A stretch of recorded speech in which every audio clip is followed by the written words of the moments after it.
Hello, fine folks. We've just been talking about the finer points of the Shire horses, which may or may not come into conversation later on. Wait a minute. It's December 23rd, guys. Happy Christmas!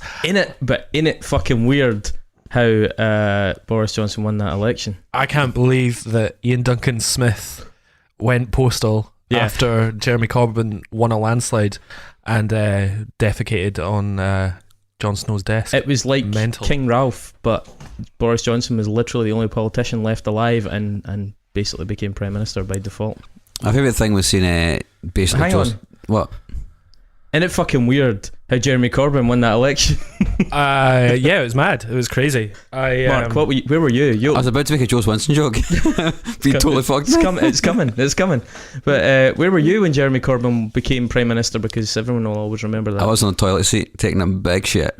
So was he. That was what was amazing about it, was that's where he got the news, and then the walls of the toilet fell down, and then like confetti fell, and he was like, whoa, and he stood up and he still had a tolly sticking out his bum. And it was just like Trigger Happy TV. Oh, come on, Christopher. It's Christmas time. How is that Pakora, David? It's not as good as it was. Guys, it's December 23rd. How fucking unexpected is it that Joe Swinson became Prime Minister? It's pretty fucking unexpected. Pretty unexpected, eh? That was the most unexpected. Yeah. That was, especially given that she was actually on her holidays when the results came in. Because I'm looking forward to the Stormtroopers, so they're going to be ace. They're not going to be particularly threatening, though. Liberal Democrat stormtroopers. Yeah, I mean, at least Star Wars stormtroopers look like skeletons because they're white. These guys are just going to be yellow and look like fucking piss. Like, I think Liberal Democrat stormtroopers would hold the door for the rebels. What, like a lift door? They'd be like, "What? Are you coming in? I mean, the generator's downstairs. If you need to blow, it's okay. You go first. I'll get the next one. It's fine." But guys, how fucking weird is it that Nicola Sturgeon became British Prime Minister? Yeah, I can't believe that all other parties dropped out of the running. But I thought it was really clever the way they did the double fake, and it turned out that Boris Johnson and Jeremy Corbyn had both been in SNP plant since the 70s. Yeah. Since the whole 1970s. But, I mean, we can't do the podcast without reflecting on how odd it was that Nigel Farage became British Prime Minister at that election, despite first Prime Minister that isn't an MP. Yeah, we were recording this at a bomb shelter. First Prime Minister that isn't human. And we've had a few close run things, but I always thought Tony Blair was a lizard, to be fair. So Cameron was definitely David a lizard. Icke is certain that Tony Blair is a lizard. Yeah, but he's also anti-Semite. But last but not least, how fucking weird is it that Liam Gallagher became Prime Minister, guys? I mean, it's what I voted for, so yeah. Thankfully, an election has gone in my favour for the first time in about 15 years. We do ultimately get the politicians we deserve. I think it's the best outcome for this entire country. Actually, now that I've said it as a joke, of all the people we've named, it doesn't seem that bad a choice. Yeah, Jerry Cinnamon is head of the Scottish office. Richard Ashcroft's commanding the new British Waffen SS. Of course, yes. With a Rolling Stones sound. So you might have guessed that we're recording this before the election result. Sorry to break the illusion. But yeah, we've just got a lot of shit on this month. I'm off to Tenerife on Sunday. I'm going to be in Tenerife when the election's announced. That's mad though, eh? Tenerife in like December. Yeah, I know. And do you know what's funny? So you got the water park, Siam Park, biggest water park in the world apparently. It's fucking amazing. Like slides and stuff, not the dolphins in cages. All right, okay. But and you're wandering around in your swimming trunks, going from place to place, getting a little cold beer, and they've just got Christmas music blasting out at every place. That is. And it's like 28 degrees. Sounds excellent. What an odd place. It's great. Feliz Navidad. You're going to miss it here though, eh? Feliz Navidad. I mean, you're going to miss all the post-election breakdown. You're going to miss the weather. Yeah, you're going to miss the Old Firm match. You're going to miss Mark. Don't miss Mark. Going to miss your mum. Yeah, that's true. I do miss her every day anyway. But hey, I'm only going for a week. I'll be back. I'll be fine. Going to miss any good concerts? There must be some special stuff coming up. And I mean, going to miss Devin Townsend. That is a good one. That is a good one. Going to miss Blank Mass. Yeah, but we record this on the 3rd of December. My birthday is tomorrow. I'm also going to miss Mark. playing his new band. Yeah, The Blocks. yeah. That's true. Yeah. That's His first sad. ever show. I might miss that as well. So depending on how well it goes on our first gig in Sunday. In When's your Edinburgh. birthday? So it's tomorrow. The 4th. In real life. In real life, yeah. All right. Okay. No. Happy birthday. For I tomorrow. like how you think he was going to make up a character for the podcast with like a full other like backstory. Well, he's like the Queen. He has a public birthday and a private birthday. Mark Fraser, inverted commas. Where was your character born? It was born in the Isle of Skye. Isle of Skye. Yeah. I thought it was like the Midwest somewhere. I thought you were like you know. Nebraska. You know? Nah, it's just my family are from there, and we lived in this little enclave in the Isle of Skye where everybody spoke American. So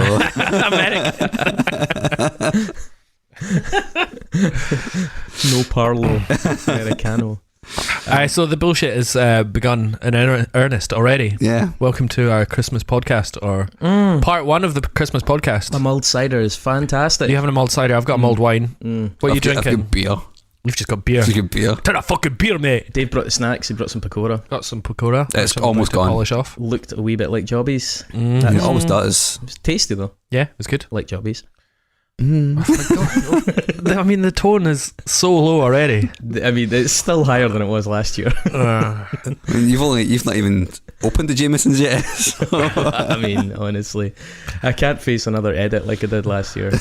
There is no filter for that. So, what are we doing this? We are this going time? to do a combination of kind of standard questions that we answer at this time of year based on the podcast that we attempt, and also a number of questions submitted by listeners to the show over the last few weeks. There's no real rhyme or reason why we picked them. We just kind of went with a combination of sort of vaguely serious and That looks cool. Basically. faintly amusing. Yeah. And we'll split that in half.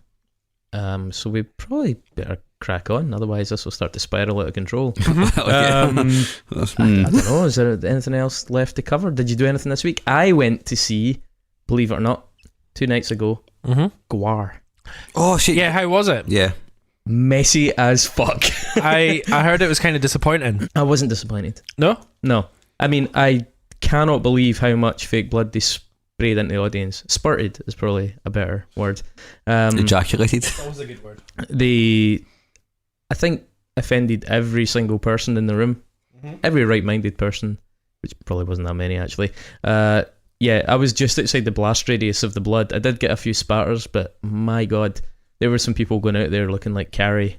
It was fucking wild. That sounds great though. Yeah, and they were supported by Voivod, and I was like, wow, it's a big fucking band to go on before Yeah. them. But and Voivod are, without a doubt, the happiest metal band I have ever seen. Like, reputedly amazingly nice guys. Anyway, Voivod, they always had this kind of reputation for being really sound. And I think Voivod were like the left-wing metal band, right? They were like the band in the 80s that were like pretty right on. And they just fucking seemed absolutely awesome guys. Is this Jason Newsted's band? No, No. No, that's that was- Metallica. No, Jason.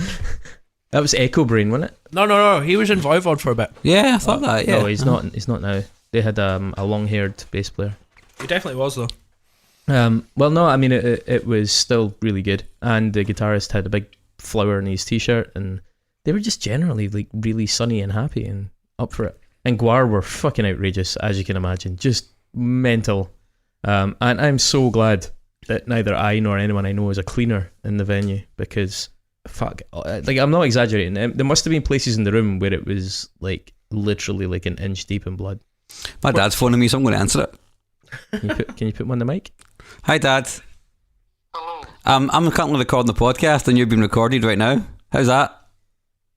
God, I didn't swear. Oh, I fucking swore. Okay, I'll catch you later then. Ask him about Nebraska. What do you think about Nebraska? Nebraska? Yeah. Yeah, where are you from? I've never been there. Well, it's a good album. You should go listen to it. Oh, Nebraska? Who's that? Bruce Springsteen. No, I've never heard of it. I've never heard of him either. Neil Peter. Okay, well, I'll let you go then. Bye. Alright, bye. Bruce Springsteen sounds like somebody you made up, Mark. I agree with you on that. So, My dad seen Bruce Springsteen live. What the fuck? Never heard of him. So I'm guessing that was your real dad, not your fake Mark dad. Nah, he's a lot more southern. Hi, Mark. How you getting on, son? I'm just here with your mom on the farm, raising some wheat My dad actually worked on a ranch in Nebraska for a year. Yeah. He had a lovely time. Fucking hell. Roping steers. Yeah, pretty much. Excellent. Riding about, being a cowboy. You guys get Yeehaw. around. Mm-hmm. You And then he worked on a water sports lake in Iowa. So worked on the lake. he drove a speedboat for a summer. Drove a speedboat. Drove a speedboat. Can you about. drive a speedboat? Yeah. What do you do? You don't sail it. You boat it. You boat it. I think the official term is Skimmed. you helm it. You helm. You helm the boat. That is actually what it is. Is that really it? That's actually it, yeah. If you're in a boat, you helm it. You're going pretty Are you hard saying- with this. You're either trying to bluff us or you really that's do know. true. Are you saying my dad was a helmer? Yeah. There you go. A summer helmer in Iowa. Yeah. Ask your dad how it was to helmet. Hey. So first question. Bands. So anyway, Gwar were amazing, right? That's just that. It was fucking brilliant. I had a good time. Mark, what you been up to? Yeah, I went to see a French band called Oakman in a venue that Chris knows very well. And- Really good band. Yeah, they were very, very good. They're- very professional. Very Paramore-ish. Very Paramore-ish, yeah. Yeah. And they've asked us to maybe play some shows with them and hold a UK tour next year, which is pretty cool. Great. Which won't be happening. Yeah, we'll see. And yeah, man, they were lovely, lovely people. That's the main thing. Like, they were just really lovely people, and yeah, really, really solid band. Really solid band. Like, I think they've been a band for like quite a while at this point. And I don't know, for some reason I'm always really impressed by bands that are like really fucking like tight and really professional when they're playing at that level, because sometimes that's not the case. Yeah, those guys are super slick. Yeah, totally, man. Yeah. Mhm. Hello, Mark. We have never heard your band, but you are such a nice guy and your knowledge of music is encyclopedic. We wonder if you would come on tour with us and maybe you can educate us about the back catalogue of the Prince. Well, it was actually Phil, so I mean, That's what they were thinking though. They It's were like going a- through it's like an film accent. to get to you. yeah, totally. Mm-hmm. I'm going to France this week. Are you going to put on your French accent? I certainly am. Excuse me, madam. Do you show the Scottish football on the TV? Because today is the... Do you know, I have driven around France with Chris, and when he speaks to French people, he does actually start to speak with a French accent. It's fucking wonderful. That's called code shifting. That's actually a thing people do. Yeah. It's a sign of intelligence. Is it? That's Excuse actually me? true. Ignore my friend. He is just laughing because he cannot speak the parlance. Oh, bonjour. I have not... I don't know. I have no intelligence at all. Merde. Merde. Je n'ai pas l'intellect. What's the first question? It it. is, what was your best discovery during research this year, which we did last year? So something you were kind of investigating, either an album you chose or something that someone else chose, and you stumbled across something that really stuck with you. Yeah, okay. What jumps out at you, Dave? Well, for me, I've gone back and thought about the records that I have then listened to since first listening to due to the podcast. I'm afraid to say that, Chris, none of your records made the grade. I haven't listened to any of your Dave, records ever because again. every single record I nominated this year got into the discography. Every single one. And in fact, my most recent is sitting at 100%. Mark, none from you. Don't give a shit. Your music's shite as well. No, I mean, that's not fully true, but I have to say the one record that I've gone back to and really gotten into and listened to a lot more of his stuff was The Caretaker.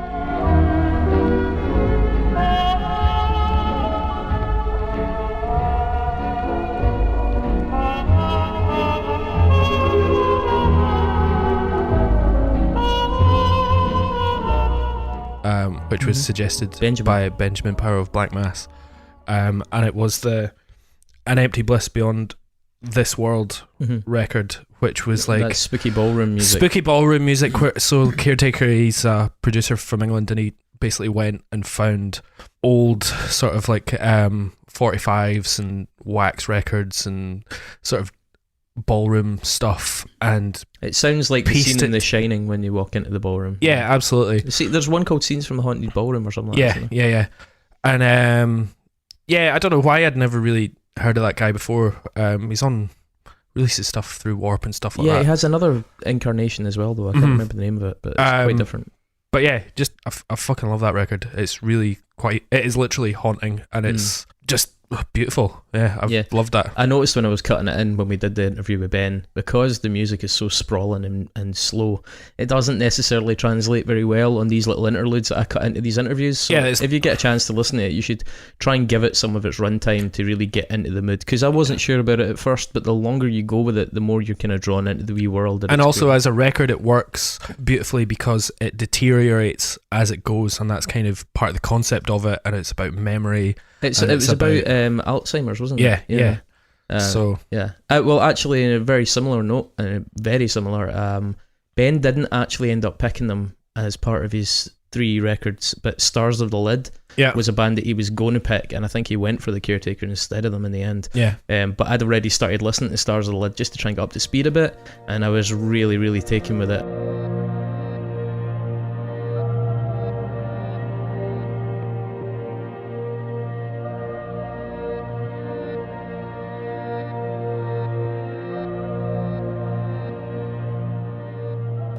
I'd heard of Stars of the Lid for a long time, certainly from people who are big fans of Godspeed You Black Emperor, and then quite a lot of minimalist music. But it takes minimalism to a whole new level, for most people at least, I'd imagine, unless you're into like lowercase and stuff like that. But again, will not translate at all in the little clip that I'll cut into this. But if you do get a chance to listen to Stars of the Lid, please give them a shot. I don't mean it in the sense of it's great music to listen to at night because it's boring and puts you to sleep. It's great music to listen to at night in the same way as not looking at a bright phone screen is a good thing to do at night. You get into a much more natural, relaxed state, and it's very what's the word? Immersive is probably the word that I'm going for here. Yeah. Stars of the Lid definitely stayed with me off the back of that one. When I was doing the research for Cleela, FKA Twigs. I know she's been kicking about for ages, but I never really gave her time of day because the people that I know who were recommending her are people who have music taste that I don't necessarily find a lot in common with. But holy shit, man! Like,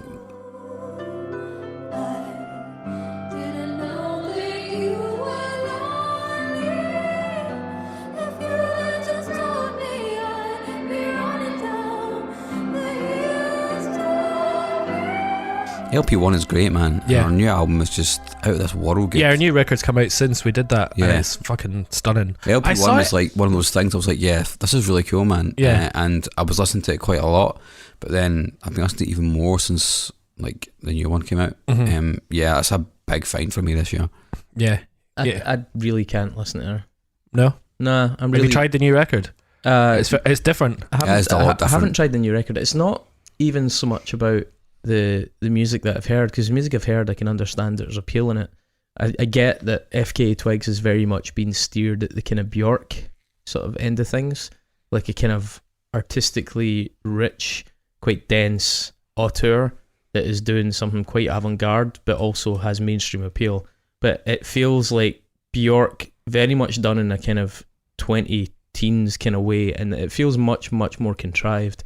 And I think the fact that FKA Twigs so quickly went to doing things like Nike adverts and things like that, which just, to me, just shows the gaping chasm of difference in terms of artistic vision between her and someone like Bjork. I'm not disputing that music works. I just cannot get past that barrier of apprehension, because she just feels, something feels just, it's like the... what do you call it? The uncanny valley. When I look at her, there's an uncanny valley of sincerity with her that I can't quite narrow down, but there's so many little indicators that I'm like, yeah, she's trying to be Bjork, but there's something much more considered and deliberate and artifice. Have you heard her new? You haven't heard her new album then, no, Magdalene? No, and again, I'm not. It's not about the actual content, musical content, because I have given the musical content time, and even though I don't think it's the best thing I've ever heard, it doesn't. I can see some appeal in it. It's more this product that she is that I'm having a real hard time getting past. I think you should listen to your record and rethink that opinion. But that won't change my opinion of her as a product. It's not about... But the whole presentation of that product is completely different now. Okay, but she's not going to undo the Nike advert. Bjork did adverts. Not like that. So does Sonic Youth. Not like that. Not like, hi, here's me in an all Nike tracksuit dancing in a Nike video, basically acting in a Nike video after, like, I mean, how many albums has she got? Two. Right, so I mean, that's a world away from the way Bjork's career went. Well, I think she's fucking great. So That's cool. As do I. Yeah. I just don't. So another thing that stuck with me was, I mean, when we did the knife episode, I was originally, as we said, trying to nominate deep cuts, and it was only when I started really investigating Shaking the Habitual that I changed my choice. And again, that is an album that's really stayed since that moment.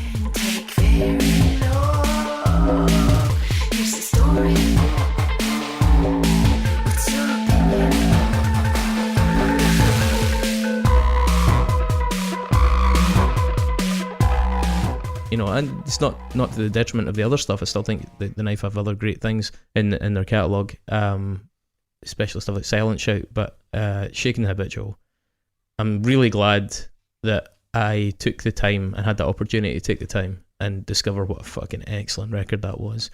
And I think the stuff on it that's a bit more manic and weird has actually probably been as enduring as the stuff on it. Like, is it Raging Lung? Stuff like that I thought was the stuff that was going to last, the stuff that was a bit more Chelsea Wolfish, but I think that the weirder things have actually endured really well. When we did the black metal mixtape, it was a band, because that's weird to think that was in this year. yeah, it seems a long time ago. But the black metal mixtape, there was a band called Menace Ruin.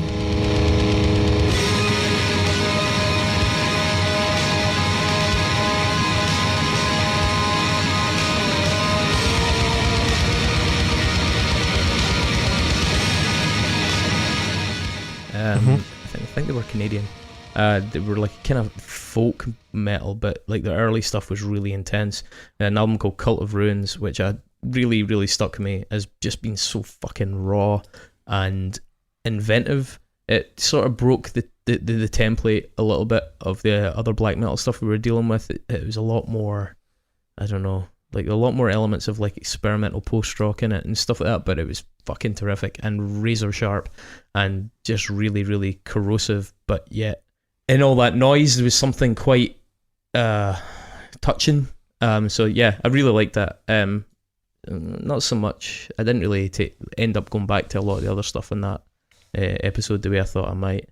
Yeah, and I think other than that, the only things that I've really kind of stumbled across, I thought the Mariner album with Cult of Luna and Julie Christmas was Yeah, it was good to go tremendous. and revisit Yeah. that and realise Yeah. just how fucking great it was. That was a fucking really pleasant, no, I say discovery, it was something that I hadn't given the credit it deserved at the time. Yeah.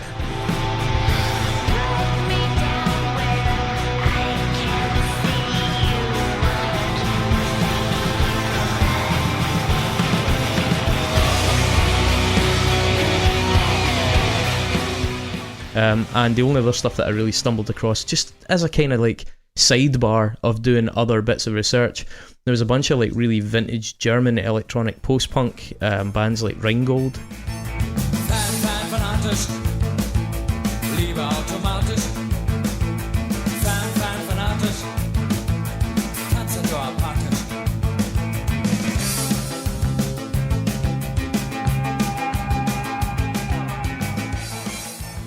And things like that I'd kind of come across. I can actually see the vinyl from here. In fact, I bought it after I discovered it.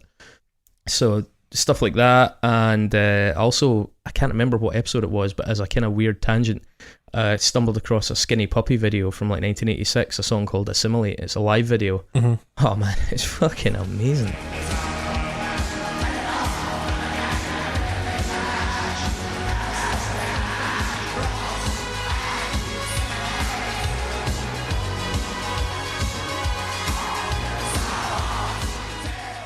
It's absolutely fucking amazing. And I don't really necessarily have that much time for Skinny Puppy, and I haven't really been blown away by the rest of their catalogue. But this 86 performance of Assimilate is fucking something else, man. It's really, really good. I never dived deep into Skinny Puppy. I found a few tracks back in the day when I was just sort of downloading random things to see if they were good or not. And there was a couple of good Skinny Puppy things, but yeah, I never ended up buying a record or anything. Yeah. Same with like KMFDM and stuff like that. KMFDM Like, and there was a even lot of like industrial stuff that I was Throbbing like, Gristle, I couldn't really get a massive amount Yeah. of. yeah. Do you know what I have discovered recently? And I always knew it was there, but like pre-industrial ministry.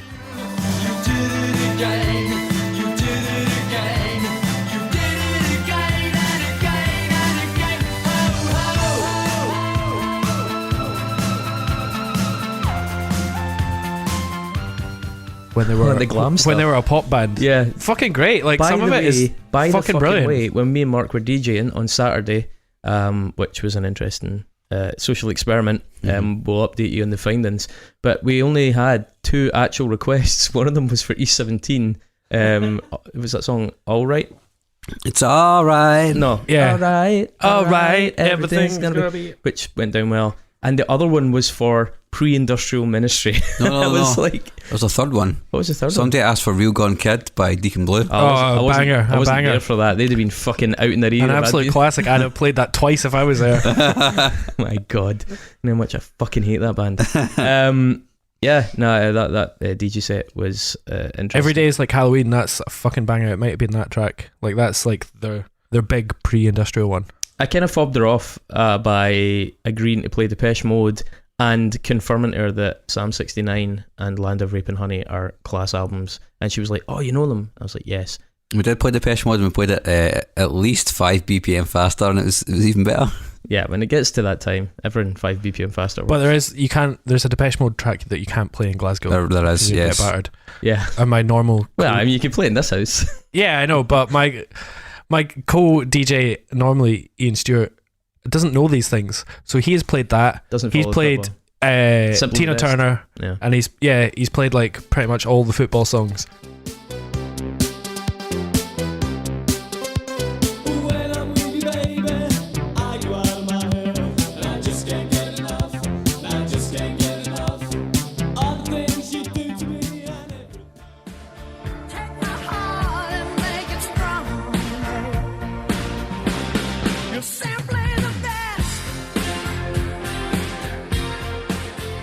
And no matter what, somebody comes up to him, or I'll be like, turn that fucking song off, and then somebody will be like, what the fuck you play that for? Oh yeah, fucking yeah.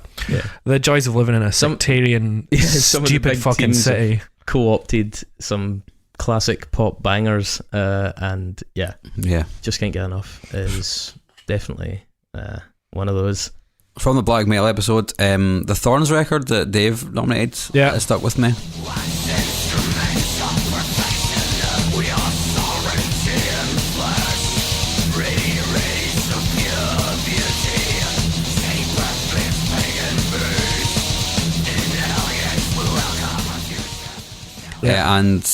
And I mentioned them on the episode, anti-fascist black metal band called Dawn Raid, who have since released a new album since we recorded that.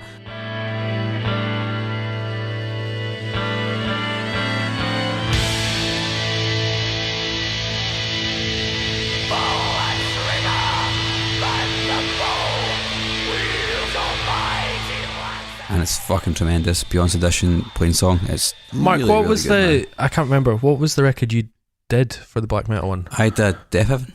Oh, did you? He did Death Heaven. Stinky Death And it didn't get voted in. No.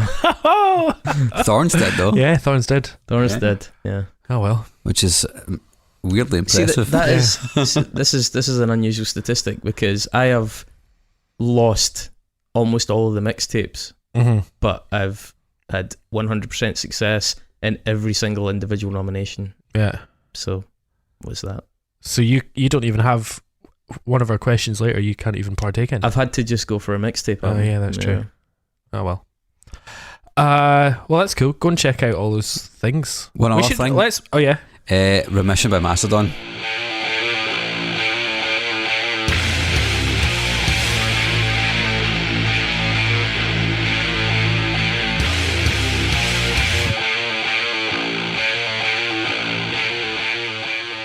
Oh fucking hell! What a record, eh? I said at the time I hadn't spent much time listening to them, and pretty much anything from Crack the Sky onwards is like utter garbage. But like fucking hell, man. Yeah, Blood Mountain, Remission, and Leviathan. Like those 3 records stand up no matter what. Oh, also Billy Woods. Swallow pride, mouthfuls of razors to catch the vapors. Burning barefoot in Jamaica, to dodging lasers in the land of skyscrapers. Old school payphones and pages. Drunk, bucking out blazes with bystanders and keep stepping like drum majors. Just in general. Yeah, like his new record I've really been getting into. I thought that it would just be one of those kind of fly by night things. Now sometimes you listen to an artist and you get really into it for the podcast, and then it just kind of goes away. Let go. Nah, man. Yeah. This new album is dynamite. Mm-hmm. Yeah, it'll be interesting to see if he gets like picked up or gets any bigger, or if he just stands with a fist up in his air. Fist up in his air. Yeah, I wondered where you're going with that. Fist in the air, and I'm gonna have to have another glass of mulled wine. Yeah, I'm my gonna face. go and refill before we do the next question. All right, so we've refilled our booze, and we're back for question 2. We back. Mark, who submitted this? It was what's the best album for when it's snowing? So it is one of our subscribers, Cal McCormick, who is also a man I've known since I was 16 years old. Oh, that's very nice. Yeah. It's a man you slept with when you were 16 years old. Yes. Is that what you said? No, I said I've known since he was 16 years old. Right, okay. Known I intimately. just assumed that known is a biblical euphemism. Okay. I don't know. Who wants to go first on this one? Did you see what the question was? Yeah, like, what's the best album for when it's snowing? Okay, cool. Just double checking. Okay. Why? This is the booze kicking in. Just checking that we're all Just on the checking. same page. Chris. By the way, Mark, did you know this was from Cal McCormick? That guy you slept with when you were 16 years old. I knew him biblically. Chris, what did you go for? I just want Mark to say the word biblically. What did I go for? I had a couple of different approaches to this. I think the one that really jumped out immediately, and it's because I come from Stirling, and Stirling is sort of very close to the countryside in Scotland. It's a town, but you drive 5 minutes in any direction in Stirling and you're into like fields or... I used to live in a field in Stirling, Yeah. up a hill, Nice. on a farm. It was very nice. Wee bit as well, yeah, and so driving around those areas when I was young, and the landscape, especially when it snowed, I used to really love listening to Godspeed You Black Emperor. Mhm. Like Lift Your Skinny Fists to Heaven was a good one for that.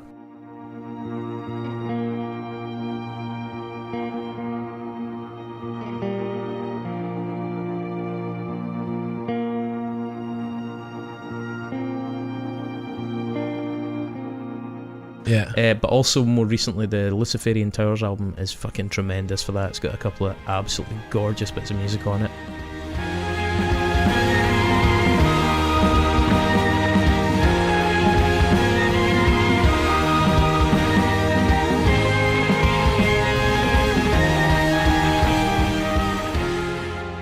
Yeah. So I think Godspeed is great. It's very dramatic. It's very intense. A couple of things by Tori Amos are really nice if you're going for a more twinkly, serene approach. In fact, Yeah, I can get that. she's got a recent album, or one of the recent albums, starts with a track called Reindeer King, which is really beautiful for those Mhm. kind of wintry scenes.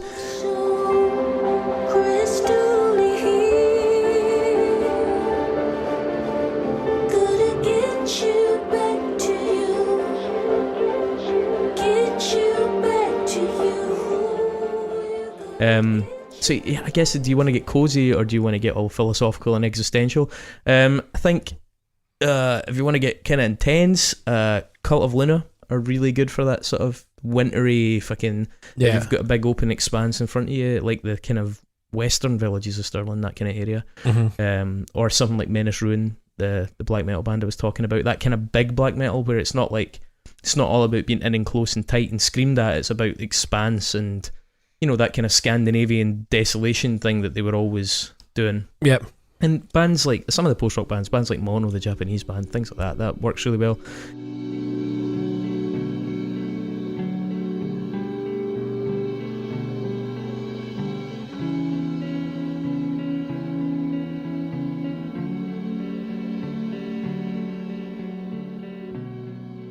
I think one that really sticks out to me as a specifically Christmas album, and I'll always associate it with Christmas, is Portishead's Live at the Roseland Ballroom, which they did in 1997. It was like a live album with an audience, and they brought it out as a VHS at the time, a DVD, and also just as audio. We've got a war to fight. We've never found a way, regardless of what they say. First of all, it's an absolutely tremendous record. They only had 2 albums out at the time, and it's a really, really, really good choice of tracks. Beautiful performances, some of them as good as, if not better than the album versions. loads of like nice wee bits of improv. It's a beautiful arrangement because the band are sort of in the middle of the floor with the audience round them, so it's quite an interactive thing. It's not the us and them of a stage. And I remember seeing that.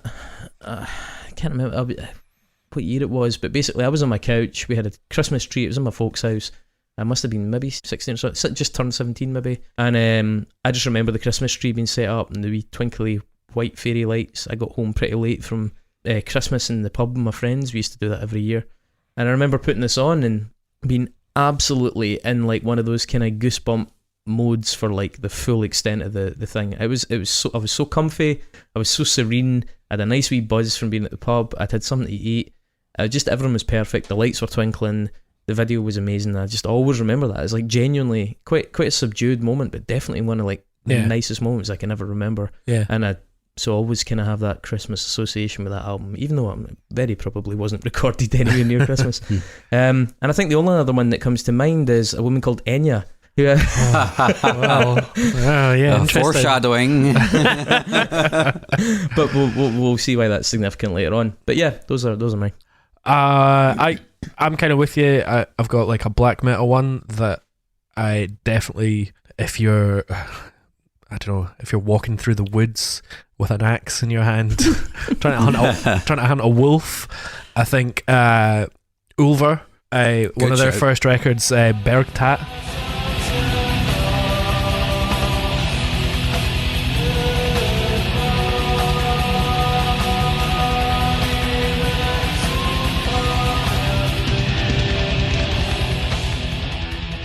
That's like proper old school, like... Yeah, I mean, they changed and started doing like almost electronic... Yeah, and like Gregorian chanting and stuff like that. But like back in the mid-90s, they were proper black metal and it sounded really scuzzy, but it also sounded like it was recorded in a snowstorm. Yeah. And it is like quite beautiful. And nobody knows how to soundtrack a snowy landscape like Scandinavians. Yeah, exactly. Or Eskimos. 6 months of their lives are Inuits. What's the difference between Inuits and Eskimos? Eskimo is like the old-fashioned term, like it's racist. Yeah, Inuit is the actual term that you should be using. Yeah, Eskimo's racist. Okay, apologies to Inuit listeners. Post-rock wise, a band called Bosk.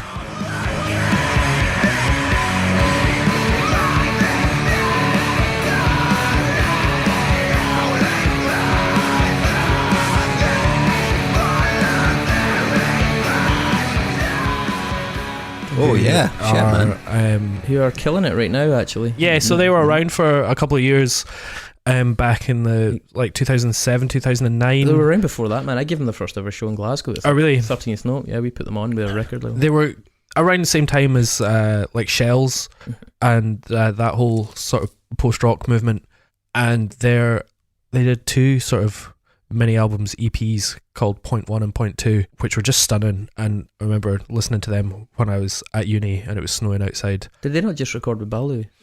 Yeah, so they came back and they're signed to what's Jake Bannon's Death Wish. Mm-hmm. And they were gone for like 6-7 years, and they came back. They were gone a long time. Yeah, and the album that they just recorded, well, it was like 2017, I think 2016. That was my album of the year that year. Absolutely fucking stunning. It's really good. Like, it's not tied down by the genre tropes of post metal. But it does everything that you want post metal to do. It's kind of weird because in a lot of ways they predate post metal because they were about like right. I mean, it was like late. They were like 90s, a big sludgy 2000s, band. Yeah, they're from Carlisle, are they not? Yeah, north of England anyway. Yeah, I think it's Carlisle they're from, if I remember. And so they've got this thing where their early approach wasn't based on, as you say, any tropes. It wasn't based on any sort of like existing structures or ideas or sounds. They were innovators in that field. Then they fucked off and came back to a sound that was by then quite established, but they had this very original and sort of uncontrived take on it, which has really made them, I think, a lot freer than some other bands who people have expectations. Yeah, so their record Audio Noir is fucking brilliant. But yeah, the first two EPs really stand out as very wintry, like snowy records for me. Then there's a Scottish band called There Will Be Fireworks.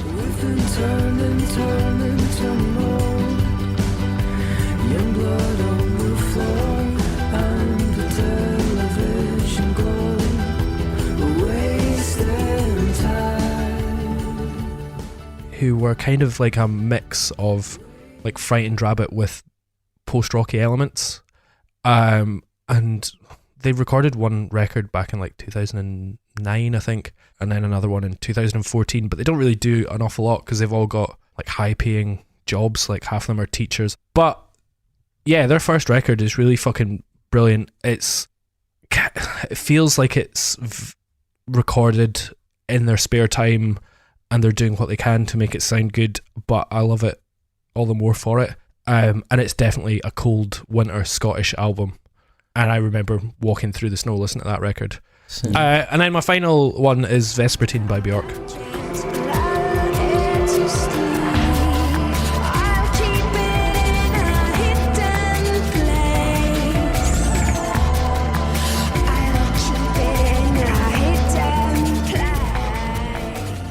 Because it looks and sounds and is like a glacier. Icicles, beautiful little icicles. And funnily enough, I was speaking to my future father-in-law about going to see Björk, and he said, "Oh, I'd love to go and see Björk, but I kind of don't want to see her in a big arena. I want to see her like up close." In the 13th note. And exactly. But his favourite record is Vespertine as well, so that's nice. We'll talk about that over Christmas dinner. Hip in-laws. Is this? Did you like vet them before you started? Hey, first time I went over to my fiance's house, we had dinner, and then I could just see her dad sort of like waiting to ask me about your corn. And then he was like, "Do you want to come upstairs to my studio and see my synths?" And then basically me and him disappeared for like 90 minutes, and he told me about how he'd released noise records on Canadian cassette labels in the 90s. It sounds like Mark when he met Callum. Yeah, exactly. So there was no way back. You know, that I was obviously going to be his son-in-law. Didn't matter what he means. Trust you, king o' hipsters, to get hipster in-laws. Yeah, no, that's me. Mark, snow. I've got a few ones, so I guess the most obvious one from me would probably be Clarity by Jimmy World.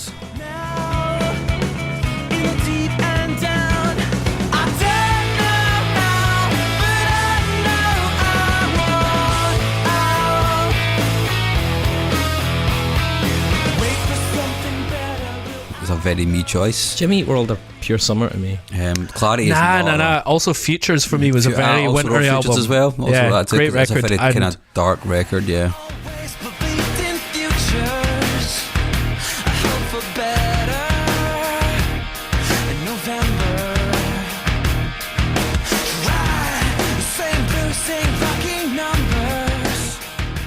I think Bleed American. I think it came out in the summer, and I'd listened to that all summer and all winter and all summer. But when Futures came out, that's a very wintry record for me. But I've also got a few other ones. It's in the discography. Introducing by DJ Shadow.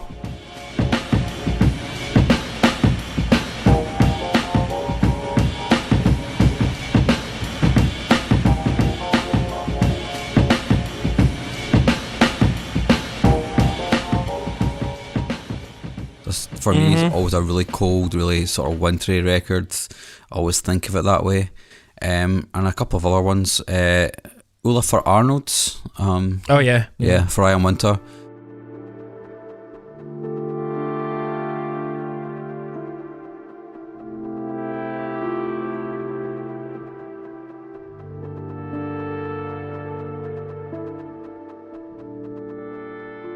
I'll start listening to that in the summer. There's a lot of people like Jan Tiersen and Oscar Schuster and people like that. Niels Fram. Yeah. There's the Bracket album, or the Untitled album by Sigur Rós. Yeah. Which is very cold. But one album which always strikes me as being very cold and very snowy, and really kind of that kind of oppressive, winter night, is Excavation by the Hacks and Cloak.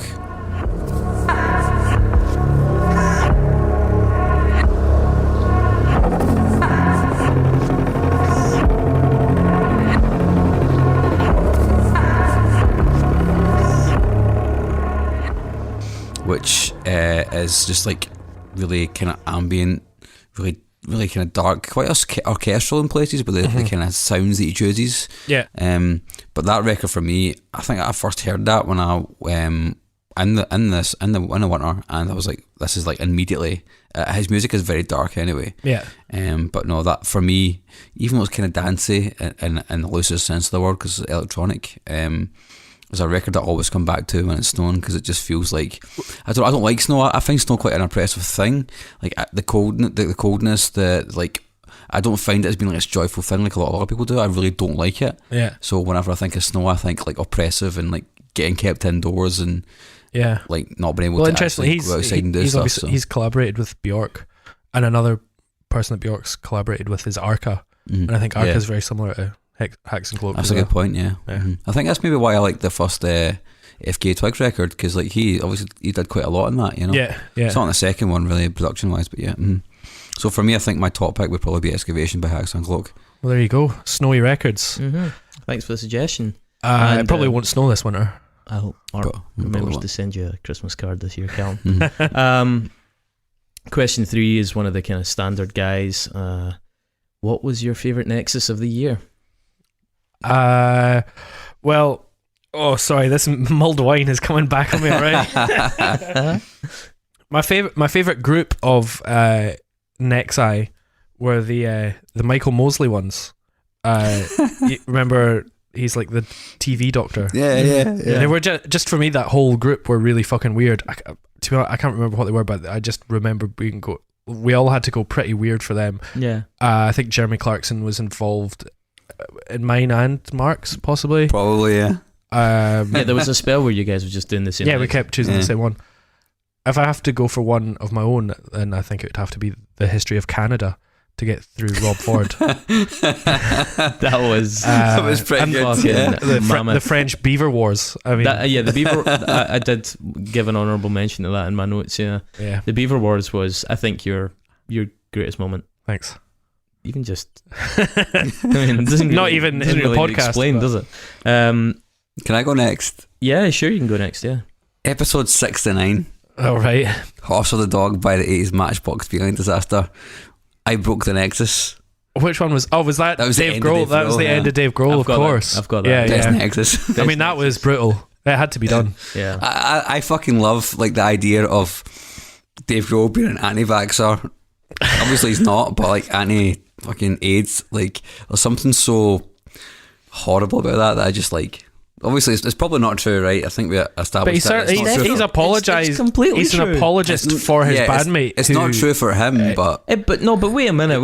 He allows it to happen. No, he was absolutely complicit in it because there's footage of him being asked about it. Yeah, and footage of him being interviewed, like talking about the woman and her book. Oh, it's a great like he was completely like. There's no way the Foo Fighters agree to endorse and perform at things unless Dave fucking Grohl approves it. Yeah, there's just no way. Yeah. Like, let's not let him off the hook. I'm just thinking, like, probably if you ask him about it now, he would probably say I was a very silly boy. Yeah, no doubt. But that doesn't fucking get you off the hook. But I'm not saying it is off the hook. I think it makes for a really interesting Nexus. Oh, it was great. I mean, that was a fucking. I mean, you can't. Changed the Nexus. If you did a top 3 for this year and that wasn't in it, you'd be fucking lying. Yeah, man. Yeah, definitely. Other than my own, that was definitely the best one. I did also like there was a phase towards the end of the Grohl Nexus where David kept whipping the laptop round and producing photos of Dave Grohl in weird situations. Just with somebody. With like, Lady Gaga or like chugging Jägermeister like Lady Gaga, I remember was one, yeah. So that was kind of about 4 weeks in a row you managed to find some weird compromising video or stupid like candid. Well, if you're as sociable as Dave Grohl, you get yourself into was it you situations. Did you? I don't know if I seen it on Reddit or you showed us it, but it was like Dave Grohl with like Billy Corgan and like lots of other 90s like rock stars, and it's like the ultimate like Nexus. I don't know. Like, yeah, it's a weird like Trent Reznor and all that, and yeah. We asked this online as well, and I believe at least one of the replies picked the same one as me, because although it's totally immodest and incredibly bad form, the Echo the Dolphin Nexus. Echo the Dolphin, that went fucking deep, Christopher. You went beyond the pale there. I could like seriously considering writing a book. Like that dolphin took me places. It was I never knew dolphins could go so deep, Christopher. Fucking hell, man. Like, yeah. So the Echo the Dolphin Nexus was pretty special for me, and that was suggested by Craig. Yeah. I believe. Recurring name in this I think he retired on that one. He's not retired. He's still in the ether. Yeah. Perpetually in the ether. Hi, Craig. I do think also we've kind of skipped by it, but one thing that Mark deserves a little bit of kudos for, a bit like you with the Beaver Wars, when he whipped out that weird fucking Brian Eno's Oblique Strategies lateral thinking cards. Oh thing. yeah, the cards. And I just remember being like, what the fuck is Mark talking about here? Like, Yeah. I've never heard anything about it. So that was in Cult of Luna, I think. Yeah. And yeah, that was an impressive bit of research. The band Phoenix. Fuck's sake, they're terrible.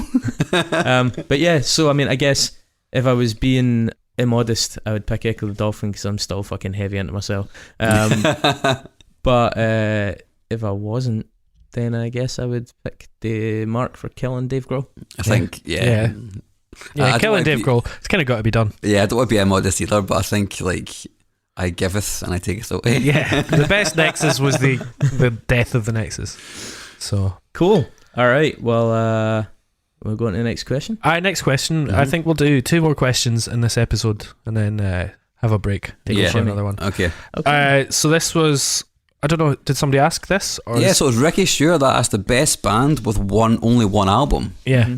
I think he actually offered some suggestions as well, and And one of them I've picked up upon because it is a fucking great record. you've picked up on the other one, the one I didn't pick up on, because I picked up on Handsome. I picked up Texas the Reason, so... Yeah, there's a band called Handsome who released a self-titled album in 1997 on the Epic label.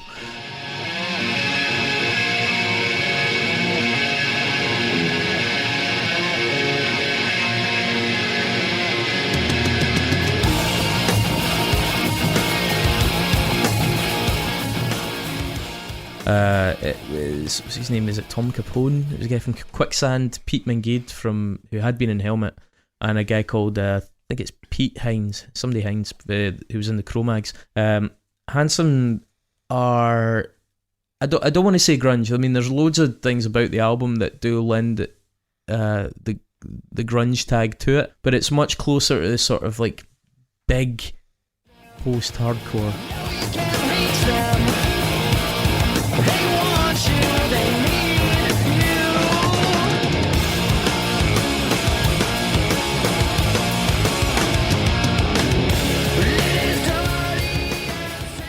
I don't know, like when Helmet started doing like Aftertaste, or like Curb Dog, or bands like Send No Flowers, who were sort of teetering on the brink of grunge, but weren't quite as bluesy. They were a bit more coming from the kind of hardcore, quicksandy side of things.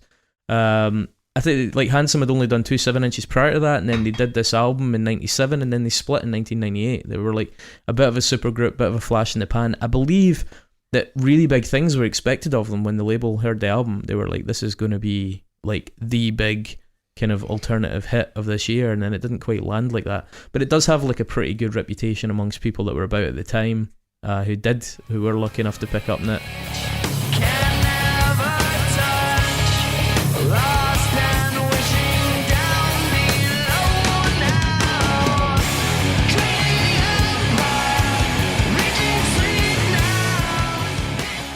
It has a really, production-wise, there's a lot of like weird sort of effects in it that make it sound almost a bit Simple Mindsy at times. It's got like a really big production on it where a lot of the instruments are treated with a sort of like weird combination of flange and delay and like chorus and stuff.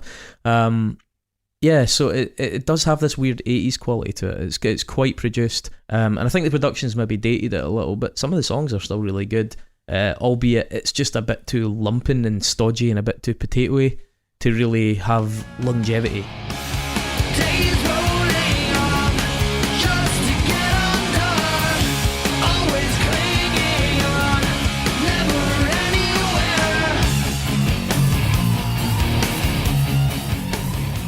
I mean, stuff like Quicksand lasts better, I think, because it's a bit leaner. It doesn't sound quite so dense and overproduced as that did.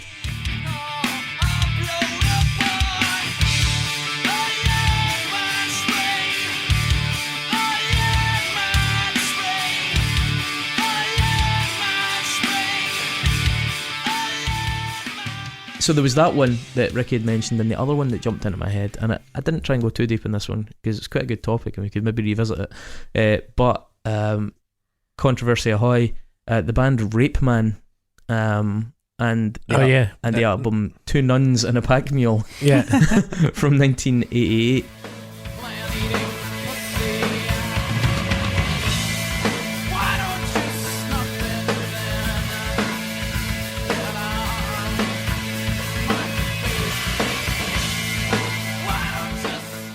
Nick Cave. No, it wasn't Nick Cave. No, Steve Albini. the other guy. Steve Albini. No, what did Nick Cave do? He had like a one-off project. Grinderman. Grinderman. Yeah, That's a it. good Yeah, project yeah. as well. Yeah, but I think Grinderman did 2 records, did they not? Yeah, I think he actually. So Rape Man was Steve Albini, David W. Sims for Jesus Lizard, and a guy called Ray Washam who had been in Scratch Acid as well. Really sort of the bridge between Shellac and Big Black. Big Black being Albini's previous project and Shellac the next one. Rape Man was, the name actually came from a character in these comic books in Japan that the band had, I think they'd been given them, and they were really fascinated by that sexual repression that is so like, it seems like so culturally sort of what's the word? Taboo? No, like it just seems such a permanent and sort of like politely overlooked feature of Japanese culture. You know, like, where they have like clubs where you can go to, like, it's like the club is basically like a subway car, and you can go and just grope girls that are dressed up as teenage girls and the stuff. pants in a this weird kind of thing that comes from being a culture that's very proper and polite and respectful, and then is repressing all these intense sexual desires that leads to things like films like Tetsuo the Iron Man and Akira and all those kind of things. So I think there's a character called Rape Man, and I think the magazines, the comics were like obsessed with like this character who just like was raping people in it, and it was so fascinating to the band that this was just this cultural phenomenon. It's like, all right, okay, so this is a thing, but obviously, as you can imagine, it met with a fair amount of controversy. I think there's a track on the album called something like Kim Gordon's Panties or something like that as well, which I don't think helped any if they were trying to pass it off as irony. Musically, a bit like Handsome, it's very processed. There was a band called Band of Susans in New York who, before Helmet, Paige Hamilton was in there.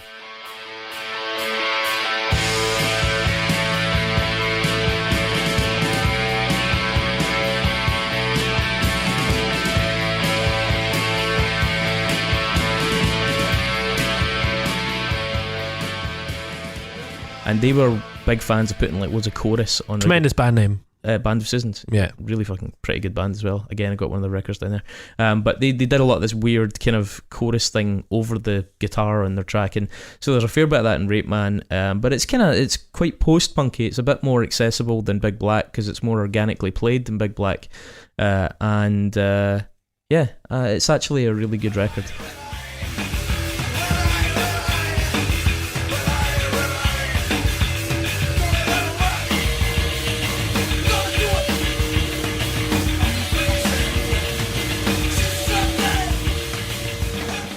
It's just a little bit of a hurdle for a lot of people to get past what was very non-PC and, you know, seemed like a bit of kind of edgelord behaviour, but maybe has held the music back a wee bit in the long run. Mark? I've got a few records for this actually. I don't know, Dave, you might have picked a couple of them. It depends how much you like hip-hop, I guess. I know, I actually went pretty hardcore. Depends how much you like black people, Dave. I did some like hardcore classics. I didn't really do If you much haven't hip-hop. picked the same records, David, you clearly don't like black people. Yeah, that's true. But before I get into that, one thing that I'm surprised that you didn't pick is Rites of Spring.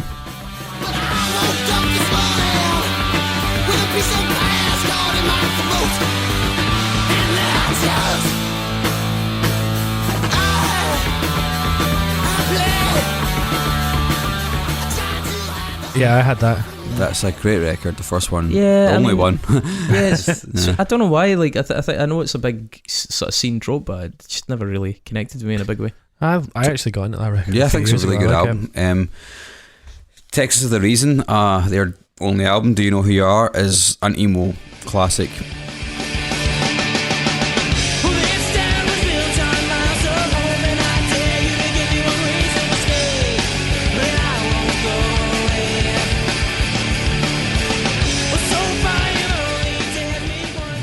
You know, I only found out about them because one of them started New End Original with Jonah Matranga. Yeah, Yeah, and that's how I found out about them back in the day as well. Worked backwards. But J Robbins is on that record as well. He produced it, and he does some strings on it as well. But that's a quality album. It's really good. Probably one of the best emo records ever. Yeah, I mean, it was a bit like American football in that I suddenly realised there was this kind of big record that had been overlooked that had left this big mark on people. And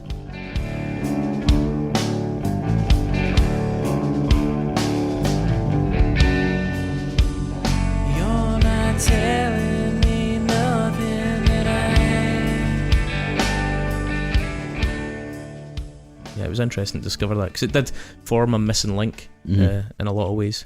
And 2 records that MF Doom was on. One was Mad Villainy. Mad Villain, yeah, fucking is amazing. Just unbelievable. Ever since 10-11, glad she made a brethren. Then his last down, 7 alligators, 7 at the gates of heaven, knocking, no answer. Slow dancer, hopeless romancer, dopest flow stanzas. Yes, no, villain, metal face to Destro, guess so, still incredible in escrow. Yeah. Do you want to talk about that? Because Oh no, I mean it's just so good. it's fucking amazing, man. It's 22 tracks of just complete insanity, really. But wait a minute, he's on 2 records. No, No, MF but- Doom has done a bunch of records, but Mad Villainy is him and Madlib, like just one record they did Oh, right, together, okay, collaboration wise. But see, that's another thing that we should probably do a split on is like collab albums because they're more likely to be one-offs. Yeah. Yeah. The but other one I had was the Danger Doom one, The Mouse and the Mask. To a blind horse, of course, his technique was from a divine source. Never knew the price of ice or what swine cost. One guy tried to bite the heat. It's when he discovered the other white meat. Oh, the one they hate so well. Sure keeps the cycle like the old Bates Motel. Yeah, Which is also really good. I mean, anything MF Doom does is wonderful. Yeah, Really. pretty much. Apart from touring. Well, yeah, that's true. Yeah. I didn't mention it in the Hot Water Music episode, and I'm sorry I didn't, but The Draft, they only did one album called In a Million Pieces, so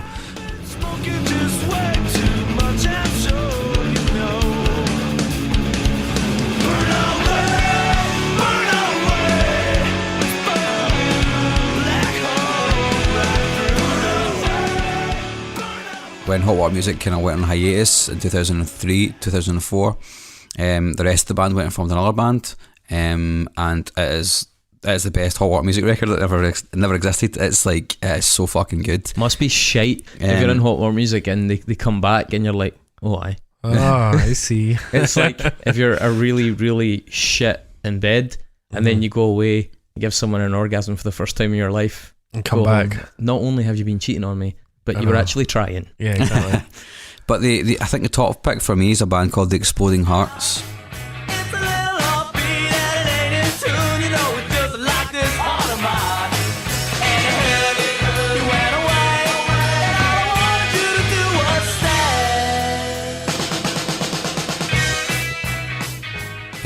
Now, they were a band for only 2 years because they released this debut album called Guitar Romantic, and then 3 of the members out of the 4 died in a car crash.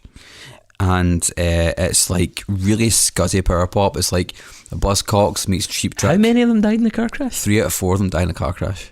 It sounds like the Ramones or the Buzzcocks like playing Cheap Trick, basically, if you can imagine that. It's like super lo-fi. It sounds like the 70s.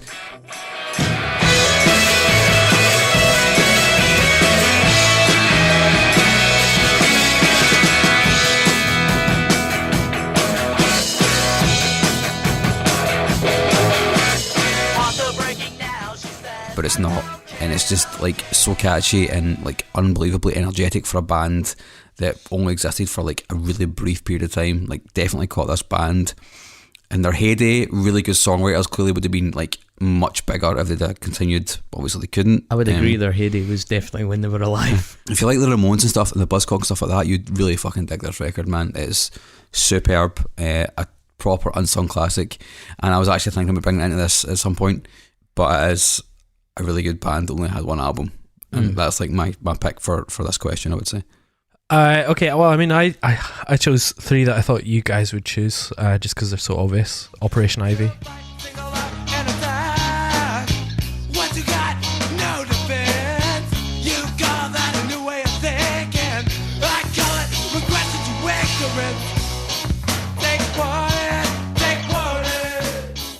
See, I was going to pick that, but ska. I fucking hate them. Minor Threat.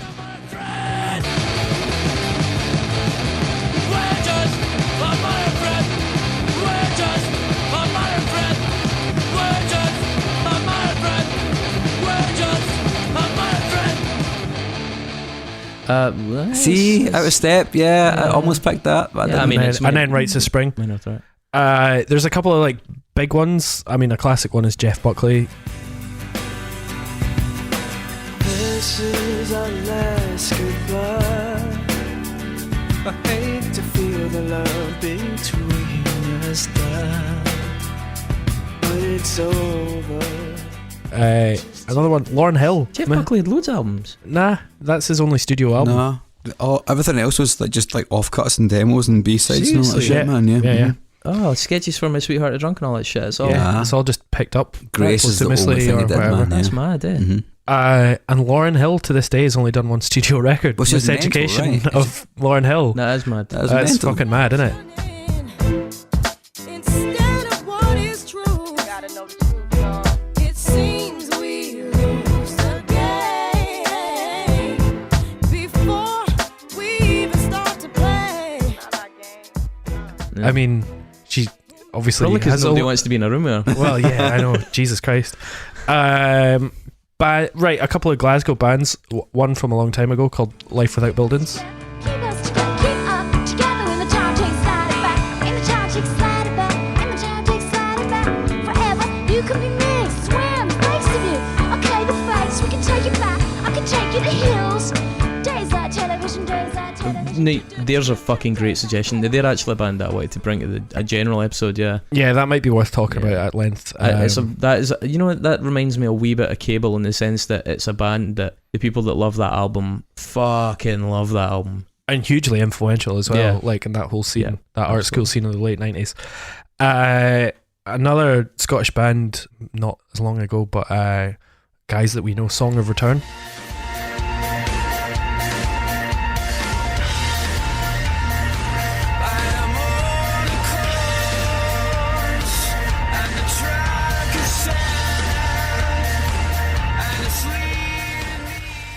Yeah. Great record. It was They had like a few iterations of that band. yeah, well, it was Craig. He was in Union of Knives, and then after the record label kind of fucked them up, he formed this new band with Louis from Admiral Fallow. Released one record called Limits, and it was like highly polished, sort of industrial pop metal, but it was fucking great. Like they were like so beyond good at what they did, and it just never got picked up. Like that record is really worth going back to. Yeah, they were great. Couple of Nail Bomb.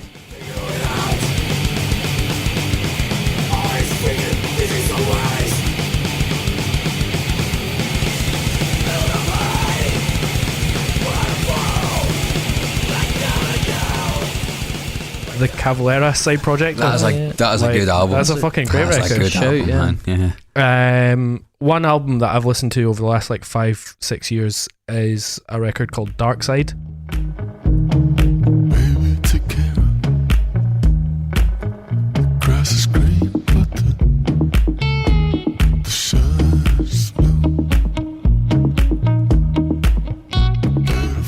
It's an electronic thing. It's a collaboration between Nicholas Jarre, who also does Against All Odds, and this guy called Dave Harrington, and they released a record called Psychic in 2013, and it's like just ambient electronica, kind of dancey, really, really fucking good. And then, to be honest, I think my choice for this record though would be one that I've already chosen and one that's already in the discography, and it's going to be Thorns by Thorns, because like somehow they're one of the most influential black metal bands of all time, and they released one record.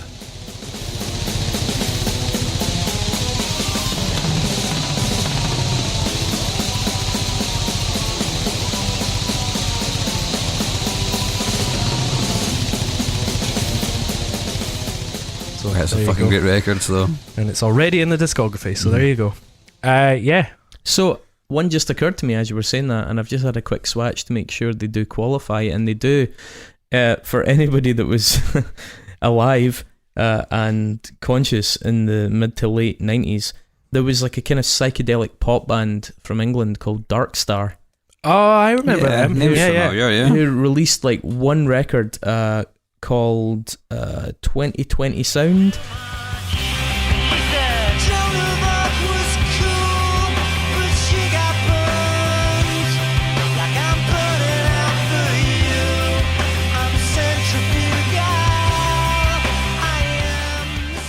and I think it's got like a word search thing in the front of it, and it's kind of like a kind of eggshell type cardboard package it always came in. And they had a second record that was never released.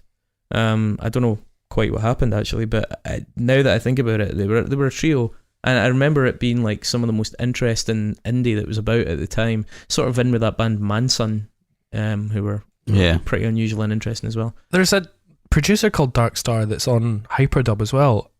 There's like an electronic band as well called Dark Star, but no, this is like a I think it was like 98, 97, something like that it came out. But yeah, it was really interesting, and you used to see it in a lot. It's a kind of charity shop album. You saw it a lot. So that was Dark Star with a space. Yeah, Dark Star. So Dark Star with one word is actually an electronic duo that's actually really good as well. Well, I'll try and cut a sample of Dark Star, the band, in, because that's one that, whilst I've not given it a lot of time, when I was younger, a lot of my friends whose opinion on music I really value had that album and thought a lot of it. Yeah, but the band never really seemed to do anything else. I don't know what the story is with their unreleased album, which was apparently called Zurich. Just says unreleased in brackets next to it. So there you go. All right, one more question before I go and reheat and refill my mulled wine. Yeah, same here. And this is one for all you folk that are at home for Christmas and having to deal with family, but you might want to stick some tunes on the record. This question is kind of an amalgam of a few questions from different people in different forms.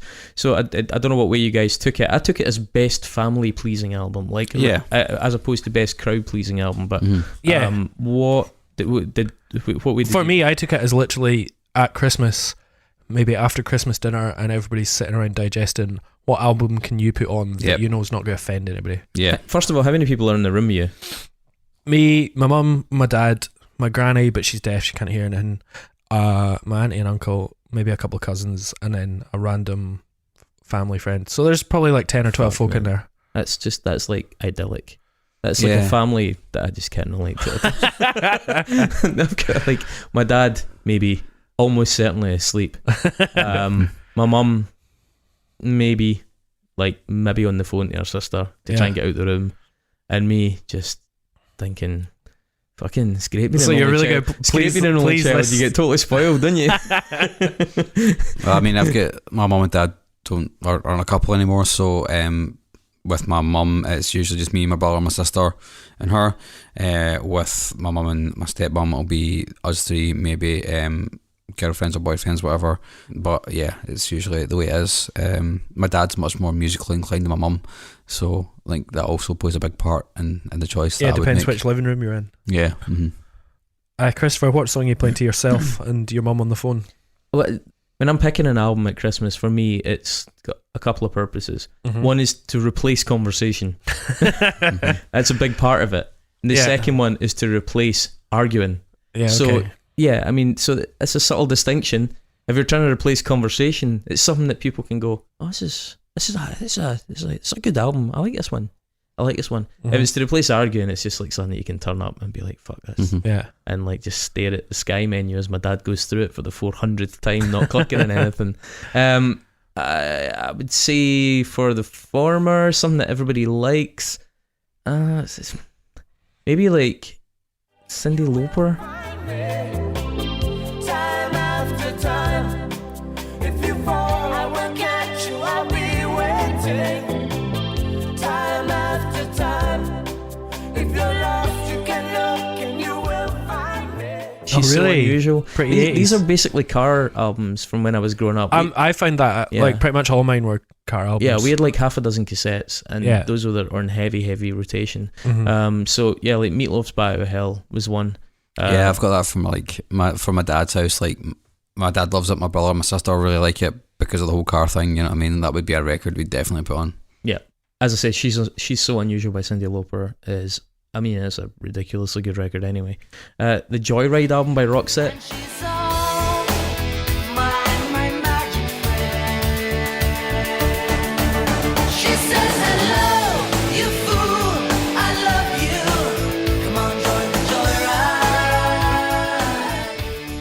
It's not the best album, but it's the album that was in my car when I was growing up, and so for whatever reason, that's the sort of point of vantage that I view Roxette's career from, even though most people probably view it from like the album before that. It's like, alright, no, I have this slightly unorthodox perspective on them, but yeah, Joyride, which I associate it was only in recent years that I realised that it doesn't have a backing choir screaming at each other.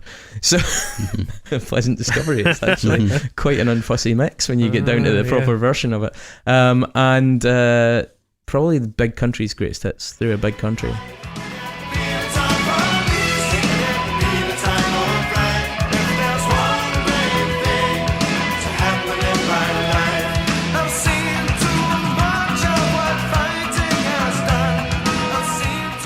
I fucking love that band, man. Do you know what?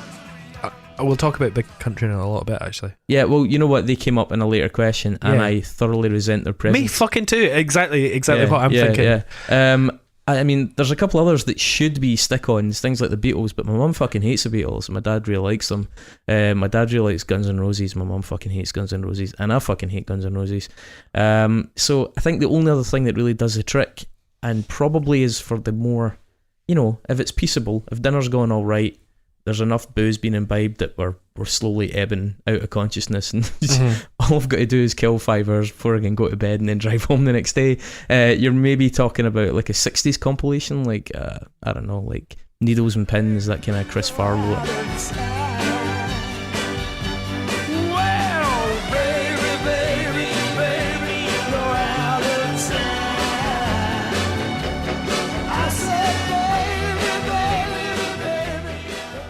Four Tops, Shirelles, that kind of thing. That vibe works alright, Yeah, positive. Oh, funnily enough, you mentioned the Beatles. Revolver is one that goes on, I think, in my house.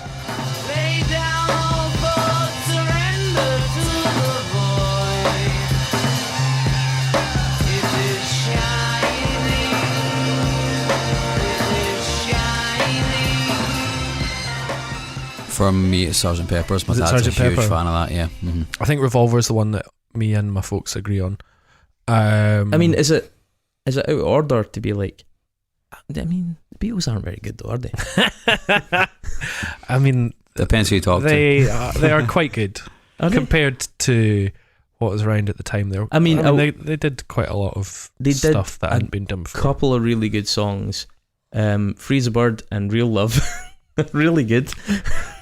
I'm not engaged in this conversation, so let's move on. And I think Strawberry Fields is a fucking good song. I mean, there's more than that, Chris. Really though? Yeah. I mean, really? Yeah. Day in the Life's pretty good, but it's a wee bit of a panel, isn't it? I mean, it's got some really good musical bits in it, but also it's like a little bit Monty Python. Got 'em. One that no matter what, it can't fail to go down well, either in the car with my parents or when there's a bunch of people there and it's background music, or even if my pals have turned up when we're getting pissed in the kitchen and my mum and dad are just like hanging out. Talking Heads. Talking Heads. Like, you can't really go wrong with Talking Heads. Best of? Do you know what? It's either Little Creatures or Stop Making Sense, the soundtrack. Little Creatures has And She Was.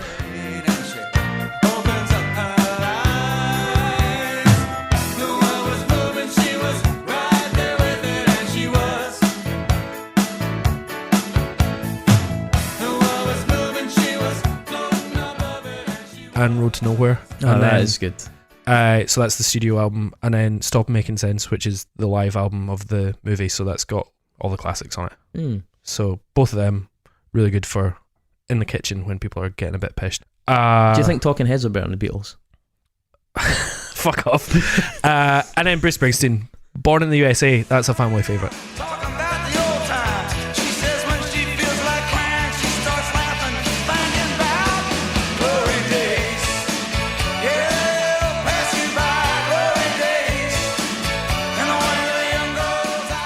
Do you think he's better than the Beatles? Fuck off, Chris. No, but really, Mark. Come on, answer the people. Fucking Boris, answer the people. Just answer a straight. I'm gonna get Andrew Neil in here to ask you this shit. There's not an objective answer to that. I mean, there is. Subjectively, I listen to Talking Heads and Bruce Springsteen more than I listen to the Beatles, but I mean, the Beatles changed music way more than they did. I mean, all opinions are subjective, David. Mark? Yeah, so apart from as I mentioned, another one we'd probably listen to my dad's is Hotel California by the Eagles. I'm not a massive Eagles fan, if I'm honest. Does that have Taken It Easy on it? Yeah. That's a killer tune. Fucking great tune. Take it easy, take it easy. Don't let let the sound of your own wheels drive you crazy. I'm not a massive fan of the Eagles, but I will tolerate that record. Take it easy and Hotel California, like the guitar solo in Hotel California. Which one? So I've actually written here, I'm not a huge fan of the Eagles, but everyone in my family really seems to like them, so I can You put tolerate up with for it. the warm and fuzzy feelings. My mum's quite hard to it's quite hard to Can say I for my just say mum. there's an Eagles song called Outlaw Man that is like a little known one from like earlier in their career. You know me, I'm the man who won. Woman, don't try to love me, don't try to understand. A life upon the road is the life of an outlaw. And it's real fucking good. It's got a fucking absolutely outstanding solo in it, but yeah, it doesn't really get noticed much. They could play guitar, those guys. My mum, it's quite hard to say. Probably ABBA. So when you're near me, darling, can't you hear me? SOS. The love you gave me, nothing else can save me. SOS. She's a big ABBA fan. That's probably where I get it from, if I'm honest. Probably Greatest Hits is the only thing I remember from my youth growing up. And Queen as well, like Greatest Hits 1, 2 or 3. Yeah, that's true. We're The- fucking Queen kind super of into that, is man. a family. Like, Any family in Britain, please. it's an experience. So, wait a minute. Right. Greatest Hits 1 or Greatest Hits 2? 1 or 2. No, but Greatest Hits 1 or Greatest Hits 2? Or for me personally, Yeah. probably 1. Yeah, one for me. Oh, you've got a fucking opinion now, Dave. That's fucking subjective, mate. How can you even say that? No, How can you you're even say asking that? if I prefer 1 or 2. You're not asking what is better. Right, David, do you prefer Queen to the Beatles? No. I do. I love Fucking the Beatles. right, the I love Queen- the Beatles, but I would Queen are rather well listen to better than the Queen. Beatles, mate. Fucking hell, you're not having any more booze. Queen are so much better than the Beatles. I mean, see, that's where the whole objective thing comes in, right? But I mean, there's subjective and there's objective. I mean, this is post-truth, mate. Yeah, that's true. So, All right, Trump. but you do actually think that Queen are better than the Beatles?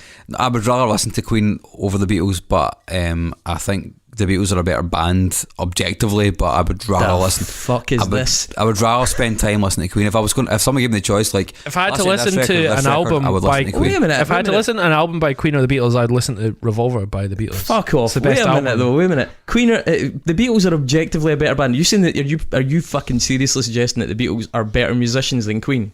I'm not saying that the They're Beatles not even They're better better songwriters. musicians. Like I would say the Beatles. I would say Paul the Beatles. McCartney's Not that great a underrated. musician. He's fine. Paul McCartney is fucking I agree. underrated. I agree with Dave, but what I also would say is, like, I think the Beatles, for the short amount of time that they were together, wrote a significantly bigger amount of better songs. The whole Queen did. fucking early career was just fucking ripped off R&B fucking 60s pop. Did you know And the what? the Queen Beatles? never what? did that. And what? Queen had nothing but innovation their whole fucking career. And they also wrote like a good at least 5 albums of absolute fucking garbage. My God. The Queen broke What a the fucking mob. the apartheid fucking thing, whatever that word is. They went to South Africa when we weren't supposed to be going to South Africa. Fucking John Lennon fucking beat his wife. Yeah, that's true. Anyway, the Beatles split up before any of them were 30. What? Well, they did that. The Beatles were done in their 20s. They Freddie did Mer- everything they needed to do in the 20s, which is fucking mental. Who'd win a fight out of Freddie Mercury or John Lennon?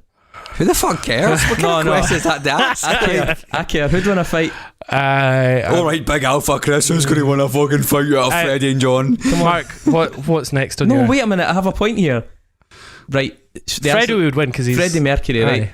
I told you, Freddie Mercury, when Queen played at Stirling Uni, my mate's dad threw a bottle on stage and called him a poof. Like, just shouted that for the crowd. And Freddie Mercury was like, right, hold this. Gave the mic to someone, walked off stage and battered my mate's dad in the middle of the crowd, then walked back up on stage and started playing again. Who gives a fuck? He's the fucking man.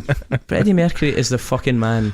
I'm not disputing that, mate. Yeah, And Freddie the Mercury Beatles were is the not man. particularly good musicians. No, I mean, fuck off. Yeah, okay. So we're going for break. We're going for break now. I think it's break time. I don't even think that's controversial. Honestly, I think it is. I think you'll find it is. I think we'll see what the public say, Queen but I are think you'll find it is. fucking amazing musicians, better singers, yeah. guitarists, bassists and drummer.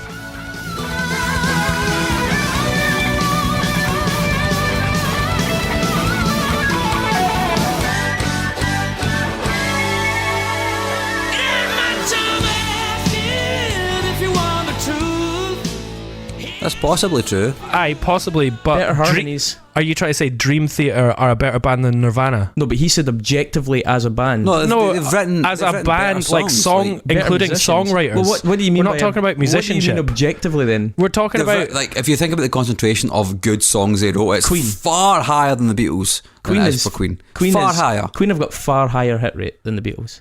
Incorrect. Nah. The Beatles' early stuff Incorrect. is so derivative. Like the first fucking how many years is just Yeah, but they pure were- rip-off they were- The music. first three, They changed- literally the first three they were more out of an important. 8-year career. Like the rest they- was fucking And like. what about Queen out of a how many year career? Hi, how many good albums have they got? Name them. Name oh them. my god. Name them. Oh my god. Name them. Fucking A Queen. Night at the Opera.